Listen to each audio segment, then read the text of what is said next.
morning. I'm Larry Steinhouse, and welcome to Money Chat Now. Money Chat Now is a politically charged stock market pre-show giving you the politics of the day and the biggest moves in the stock market. It is presented with comedic common sense and just the right amount of sarcasm by an expert in financial literacy. And hey, that's me, Larry Steinhouse.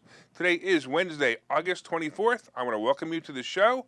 We are live here on Facebook, Twitter, LinkedIn, and YouTube, and you can also find repeats of the show on Rumble and Spotify. Please search Money Chat Now and Larry Steinhouse, and then you can follow me there as well. Hey, if you'd like to connect, please go to contactlarry.com. That's contactlarry.com, and there you will find my social media connections, my email, my website, my text messaging information, and you can even make an appointment there if you'd like, if you want to talk to me. So that's contactlarry.com. Hey, just a reminder, if you're watching online, hit that like button. Everybody hit that like button right now. Hit that like button right now. Hit like. Hit that share button. And don't forget to subscribe to the YouTube channel and like the Money Chat Now page on Facebook. And of course, you can also find Money Chat Now and the Larry Steinhouse Show on Spotify. Please go there and subscribe as well. And you can comment live during the show on YouTube, Facebook, LinkedIn, and Twitter. And please say hi so I know you're watching. Let me see who says hi so far. We got quite a few people saying hi. Thank you so much. We got Mick, we got Deb, we got Charles, we got Michael, we got Mike, we got Jose, we got my lovely wife Linda, we got Mark, we got Carl. Hey, we got Michelle Miraz. Hey, all right, Michelle. Michelle promised me she was going to watch the show today. I was on her show live last night. I hope you guys caught it. If not, watch it. It was a fun interview. We also have Peter and Dan and Claudia. Ooh, Claudia is somebody new. Awesome. And James, thanks so much. All right, hey, don't forget, leave comments. You can leave comments everywhere on Facebook, LinkedIn, and Twitter. And also go to the Money Chat Now page and also like it there as well. On today's show, of course, we're going to be discussing the recap and update. We're going to be discussing the so-called housing recession. We're going to be talking about student loan forgiveness realities and MAGA versus LGB. Stay tuned for that. That's fun. All right. Excuse me. Money Chat Now is also brought to you by Investor Schooling, and you can attend a complimentary class tomorrow by going to investorschooling.com, and there you will learn about real estate investing and stock options trading from those who do it every day. And tomorrow I'm going to be going over the basics of stock option trading, so if you've never been to a class, tomorrow is the day to go. Finally, hey, do you know anybody who would really enjoy this show? I don't know, maybe for the great market advice or maybe the comedic parodies, please share the show. So if you're watching online right now, click that share button and share it on your page, and you can also share it in groups as well to help your friends make more money and even laugh in the morning.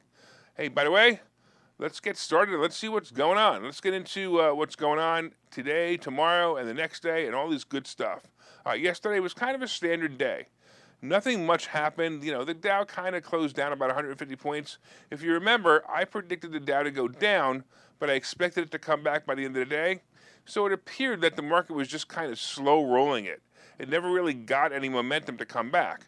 Healthcare and real estate and utilities were the worst performers of the S&P 500. Meanwhile, energy was the biggest winner in the broader market index, up 4% on the back of rising oil prices. It appears that energy market and energy stock are still not ready to stop growing. I don't know, I missed the boat on that one. I'll tell you, that surprised me. All right, instead I actually took the boat, if you remember, that hopefully won't sink when I invested in the cruise line stocks. Yep, I still like the play. I still think they're good plays. I know they're slow, but they're still good plays. It's going to take some time, maybe, and I have to use something that I have very little of, which is patience. Hopefully that will work for me. All right, anyway, after reporting a drop in earnings, Zoom was down about 15% yesterday. People are back to work, and life is almost normal, so it makes sense. You know, I've said it all along, as earnings season ends, the market will drop. We are now once again below 33,000 and headed for 30,000. It's the predictable range. Twitter also saw a big drop yesterday when a so-called whistleblower, this word is being used everywhere now, whistleblower this, whistleblower that, whistleblower this, whistleblower that. You know, do you just get whistles and just start blowing them all over the place? Anyway, a whistleblower released a statement saying that the company has not been very honest with the users. The whistleblower is alleging extreme, egregious deficiencies by Twitter relating to privacy, security, and content moderation, according to complaints filed with the SEC, the Federal Trade Commission, and the Department of Justice. That's very interesting, isn't it? Anyway, In a complaint with the SEC, Peter Zatko, the whistleblower, alleges that he witnessed senior executives engaging in deceitful and or misleading communications affecting the board members, users, and shareholders. He stated this happened on multiple occasions in 2021. He also claimed that CEO Parag Agarwal asked Zatko to provide false and misleading documents. Here we are, the smoking gun. I bet Elon Musk was excited about this report. However, did you ever notice that reports like this come out just when somebody needs it? Like in this case, Musk needs it the most. I slept with somebody 25 years ago who forgot that I slept with them, but now that I become famous, they want to remind everybody they slept with them. That hasn't happened to me yet, but it probably will. All right, seriously, it looks like a setup to me. I'm sure this will be added to Musk's lawsuit, and the wins will allow him to drop the purchase of Twitter, or more likely lower the purchase price of Twitter. Twitter was down about 5% on the news, and the drop is clearly both about the lawsuit and the fact that maybe Twitter isn't as profitable as Twitter claims to be. Of course, Musk has already issued a subpoena for the testimony of the whistleblower. Like I said yesterday, I'm seriously looking forward to this trial unfold. It's going to be fun. Apple is also getting itself ready to release the next generation of the iPhone, and this usually solicits both good and bad press, and sure enough, that's exactly what's happening. Some press releases are saying that they aren't going to sell many of them because they aren't much different than the Model 13, and other articles say that this new phone will sell out quickly because of pent-up demand. Frankly, I got to tell you, I switched to an iPhone 13 a few months ago because of the 5G, and I think it was a mistake. I noticed my phone actually runs slower on 5G than it did on LTE or 4G. Oh, well, I guess the technology needs to catch up. Nordstrom also released a report yesterday saying that they feel that sales will slow down and they will be stuck with inventory. All the retail stocks are beginning to report the same kind of news, so it could be the sign of things to come. The recession, the real recession, not the one we're in now. It's going to be here soon. I actually say February next year, but I've been saying that all along, way before even, Biden said, we're not in a recession, which we are, but who cares? It's not a normal recession. Just say that. Look, it's time to be prepared for that recession. Hey, let's take a quick look at the futures, and let's see what Wall Street is up to. Right now, the Dow is up 3, the S&P is up 2, and the NASDAQ is up 10, so basically really nothing. It's pretty much flat. Let's talk about the housing recession, speaking of the word recession. Look, whenever we have a change in the economy, we often get new words or new descriptions of the doom and gloom to come. These descriptions used by the media are to create sensationalism of the current or coming situation. Kind of reminds me of words like nor'easter or pandemic. Remember those words, nor'easter and pandemic, when they meant something? Now we have 30 people with monkeypox and it's a pandemic. I mean, really? Give me a break. All right. Anyway, the new description of the new description is the term housing recession. Yes, the media has now coined the phrase housing recession, and apparently we are dead center in the middle of it. Excuse me. It wasn't that long ago, about 6 months ago, that the housing market was on fire. It was nuts. You put a for sale sign in the lawn of a house, and within hours, the house had multiple offers. Houses were selling for numbers that people couldn't imagine just 2 years ago. And now we have the media using the term housing recession to describe the latest situation. The current housing market shows that sales of existing homes fell by 5.9% in July compared to June.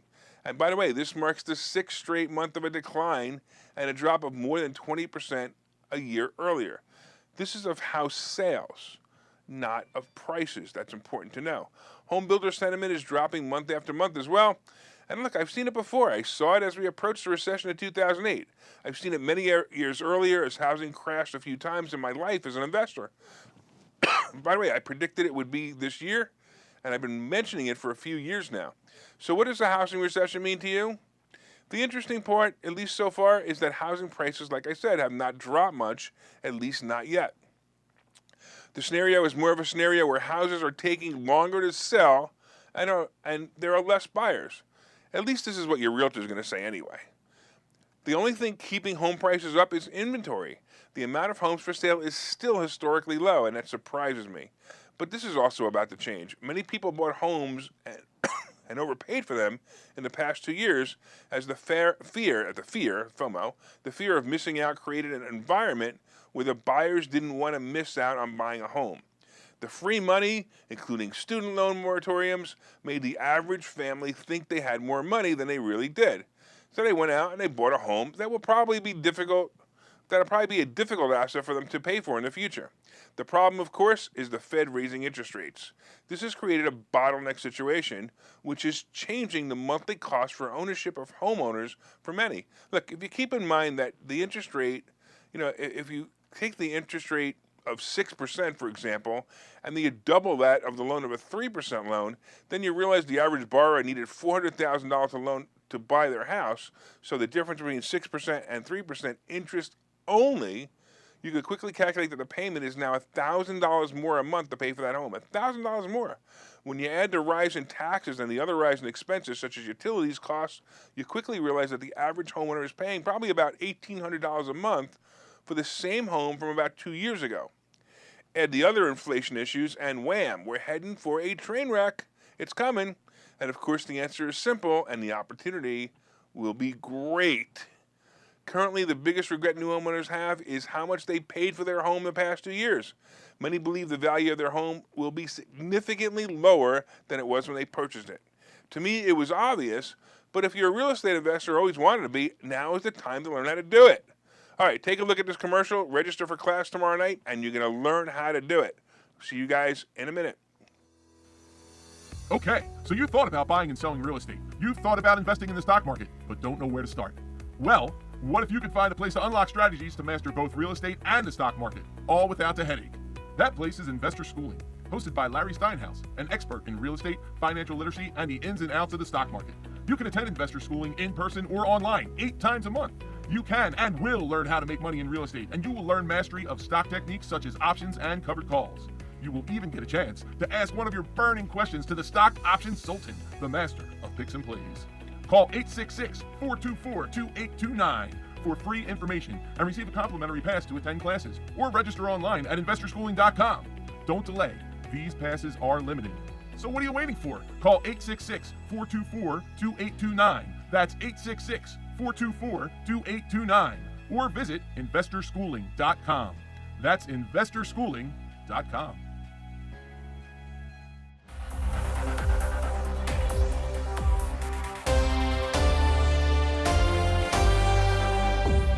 All right, welcome back to Money Chat Now. I'm your host, Larry Steinhouse. And of course, if you'd like more information on investor schooling, you can go to investorschooling.com or call 866-424-2829. Hey, if you've never been to class, you want to come tomorrow night, go to investorschooling.com, RSVP right there. Go there. I'm telling you, it's going to be a great class. By the way, I want to welcome you back to the show. We are live on Facebook, Twitter, LinkedIn, and YouTube. And, of course, you can find repeats of the show on Rumble and Spotify. Hey, look, if you have a Spotify account, search Money Chat Now and Larry Steinhouse on Spotify. Like and subscribe there. And if you'd like to connect with me personally, you can go to contactlarry.com, and there you will find my social media connections, my email, and my text message information. Hey, I also want to remind you, if you haven't signed up for this, you definitely want to do this. There's very few seats left. We're having an amazing one-day event on September 17th. It's an all-day event featuring some of the most brilliant minds in business, including Hannah Kessler, the single millionaire chick, Chris Noggle, the money multiplier, Bill Walsh, the rainmaker, and myself, Larry Steinhouse, the host of Money Chat Now, and the CEO of Investor Schooling. It's an in-person event only, and seats are selling fast, so get yours now by going to 4mmw.com. That's 4mmw.com. Look at the picture, 4mmw.com. All right, we'll see you. Hopefully, we'll see you there. All right, real quick, I want to say hello to a couple people who joined us. We got Peter and Dan. So Dan, Dan, I don't know, man. I keep putting on weight, you keep losing it. So I'm doing something wrong. You got to reach out to me and make me do what I'm supposed to do. We got Claudia and James, and we got Tom saying hi to the cool kids. We got Gabe and Glenn and my brother Seth. Thank you for watching. I always appreciate you. Like it, Michael says, Twitter not honest, really. We got Robin and we got Bill and Art coming in from the AC Air Show. That's kind of cool. And Carl, you want to be in the money multiplier? Just go to 4mmw.com. All right. And and Michael said I forgot to call him back. Oh well, that's life. All right. Excuse me. So far we've been discussing the futures. Right now the Dow is up 7, the S&P is up 3, and the Nasdaq is up 13. Nothing big. We talked about the housing recession and whatever. Coming up, we got student loan realities and MAGA versus LGB. You guys will enjoy that. All right, and of course, we have today's picks and plays, but did you guys hit that like button yet? Come on, hit the like button. And everybody hit the share button right now. Our viewership is up, and I really appreciate you guys. We need to get it up some more. Come on, man. I come in every morning at 3:30 in the morning. At least appreciate me by sharing the show. Hit that share button. Let's go. Hit the share button. And don't forget also to order my new book. It's called Money Hacks.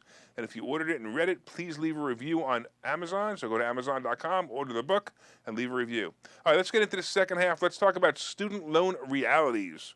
Hey, all the country is abuzz today as we wait for the great and powerful President Biden to announce his plan to forgive student loans. Oh, boy. As we have been discussing, Biden promised he was going to forgive student loans in his campaign pledges. But anyway, he hasn't yet. Nothing else is new. But the amount of forgiveness ranged anywhere from $10,000 to $50,000, and it was originally, of course, for everybody. Well, today the announcement will probably be made, and my guess is that it will be made about 3 o'clock today. So look for that about 3 o'clock. He didn't announce a time, but I'm going to guess it's going to be about 3 o'clock. But what does it really mean to you, or I, or someone with a student loan, or someone without a student loan? First of all, you need to know I don't have a student loan. I've never had a student loan. I chose to make money instead of going to college. College itself is a dumb idea unless you specifically need the degree for a specific career path, such as a doctor, lawyer, or maybe an engineer. You certainly don't need a college education to be, a barrister at Starbucks. Go ahead, ask the barrister at Starbucks if he or she is using their degree. They will probably spit in your coffee. Anyway, the fake promise of a better life, and frankly, with parents being convinced that their children must go to college, or they're going to be considered bad parents if their kids don't go to college, the colleges rake in the money and charge ridiculous tuitions and get away with it because the government funds it through student loans that must be paid back. Ridiculous. All right, but let's get back to the student loan problem and the possible solution that will be announced today. So Biden is expected to forgive $10,000 worth of student loans for those making $125,000 or less. I did some research and I found that the average student loan balance is currently about $35,000. I find that hard to believe that it's that low, but that's fine. They're saying that the average balance is about $35,000. So to forgive $10,000 sounds like an enormous amount when you consider it's about 1/3 of the outstanding balance. Now, of course, many conservatives are screaming foul because they claim it isn't fair to those who paid for their college out of pocket or those who are responsible enough to pay off their student loans without help from the government. Some critics are even saying that if you cancel student loans, that will create more discretionary income and actually cause or increase inflation. I gotta tell you, here's my take on all of it. Even if you forgive the fact that student loans should never be given to an 18-year-old in the first place, forgiving these loans isn't going to create problems for the rest of the population who don't have a loan. Yes, I know, I stand alone as a conservative on this one. The average student loan borrower has been paying this payment for well over 10 years, and just for comparison, if I use a standard amortization schedule, I come up with a payment of about $422 for a loan of $50,000 that takes 15 years to pay. And that's with an average interest rate of about 6%. If I pull out $10,000, the payment goes down to $337 a month for the same period. Now, this assumes that they're going to lower the payment and not just lower the balance. Who knows? But this $100 isn't going to change the lives of anyone, nor will it change the budget of the average college graduate. Is it fair that these guys get $10,000 reduction? Maybe not. But this $10,000 is meaningless to the lives of you or I or even the borrower. In case you forgot, the past 2 years had a moratorium in place, and it had an interest moratorium as well. Excuse me. If the borrowers were smart and paid the payment during the deferment, they might have saved about $5,000 in interest payments. This is where the bargain was, and nobody realized it. If they would have paid these student loans, even though they weren't supposed to pay them, without interest, they would have saved about $5,000 in interest. That would have been the right thing to do. Of course, we don't have too many bright, college-educated people, so I'm sure they didn't simply pay it anyway. I do like the idea of a possible reset in credit reporting for the loans. This is probably the best idea. So it isn't talked about much, but I think it's better than $10,000 forgiveness. Many of these borrowers find themselves in credit score hell because they missed a few payments before the scamdemic. I'd like to see all the late payments and default payments removed from the people's credit scores. That would help them financially and psychologically. This would also boost the economy in a positive way for many years to come. All right, here's the bottom line. The forgiveness of $10,000 in student loans is meaningless, except to those who might want to win an election in about 60 days.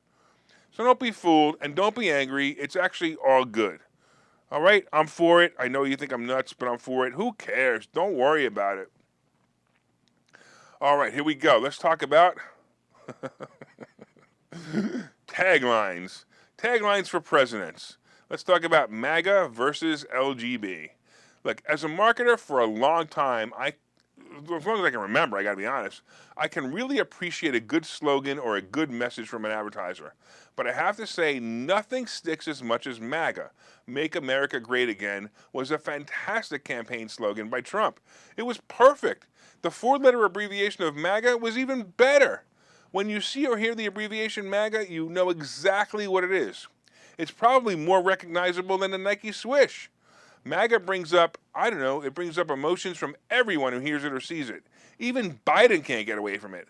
The funny part is that Biden and the Democrats think it's a bad thing. Could you imagine somebody saying, "Make America Great Again" is a bad thing? Seriously? The Democrats and Biden actually use the term MAGA by saying the Trump followers have a MAGA agenda. A MAGA agenda? Shouldn't all Americans have a MAGA agenda? I mean, seriously, right? You know, like it used to be? How about when Biden started using the term ultra MAGA? It was great. He actually helped the cause by making that term popular as well. There are all these shirts and hats that say ultra MAGA. I actually have an ultra MAGA hat in my car. When you compare the tag phrase of MAGA for Trump and put it side by side to, let's go Brandon or LGB, MAGA just rocks. In fact, MAGA and LGB are the perfect contrast for the description of each president. It's perfect. We got MAGA and we got LGB. These are the perfect descriptions of these two presidents. I got to tell you a funny story, though. How about this? Actually, you know what? We should probably get a new shirt. Because I was thinking about my shirt. I'm going to tell you about this in a second. But we should probably get a new shirt that says MAGA on the first line and LGB on the second line. So it says MAGA LGB. Anyway, so I wore my Let's Go Brandon shirt on a plane in first class heading back from my vacation. He's got a picture of it up. That's hysterical. And I have to tell you what happened. I actually didn't do this on purpose. It was actually the last clean shirt I had. I actually wore it. I actually brought it in case I was going to work out or something, and obviously I didn't. Just ask Dan Zatowski. Anyway, almost everyone smiled, of course, except for those who were wearing a mask. Most others came to me and said, "Hey, I like your shirt." And even a few pilots came up to me in the airport and discussed the shirt. They were all for it. It was amazing. The best was the woman who was sitting next to me. She clearly had a different viewpoint. Now remember, I'm in first class, she's sitting next to me, and she sat as far away from me as she could while she was being in the seat next to me. It was hysterical.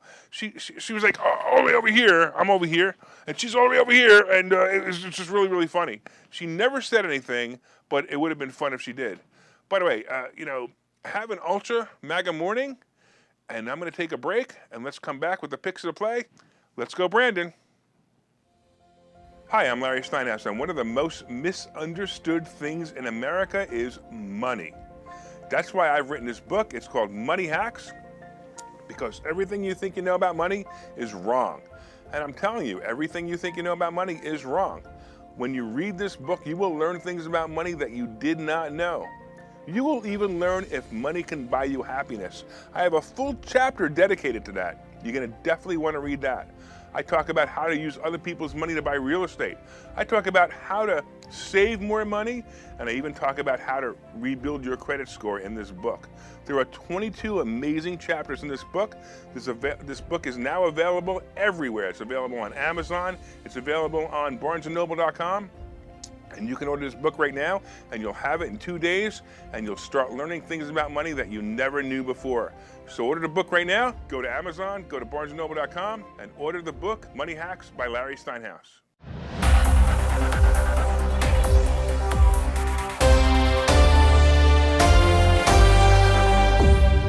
All right, welcome back to Money Chat Now. I'm your host, Larry Steinhouse. And boy, I'm running over time. Hey, I just want to remind you guys that we do have sponsorship open now. So if you'd like to sponsor the show, just reach out to me, and I'd be more than happy to have your commercial run on our show. And believe me, we got lots of viewers. That's fantastic. By the way, real quick, everybody, Everybody, Ken Gold. He's the remember the liberal viewer. We love him, but he just wrote mega moron. So make sure you guys comment and beat him up for that one. All right. So far, of course, we've been discussing the recap and update. Let's see what's going on right now. The Dow's actually moving up. It's actually about 34. The S&P is up 8. The Nasdaq is up 31. We talked about the housing recession. We talked about the fact that we are, I don't know, it's kind of weird. I don't even know if it's a housing recession or not, but they're calling it a housing recession because the news likes to sensationalize things. We talked about student loan realities, and of course we talked about the greatest logo ever, which is MAGA. Coming up, of course, we have today's picks and plays, but did you guys hit that like button? Come on, everybody, hit that like button. I want to see everybody hit that like button. I want to see everybody hit that share button. Tell all your friends about the show. Let them know it's both entertaining and educational. All right, let's talk about what's happening.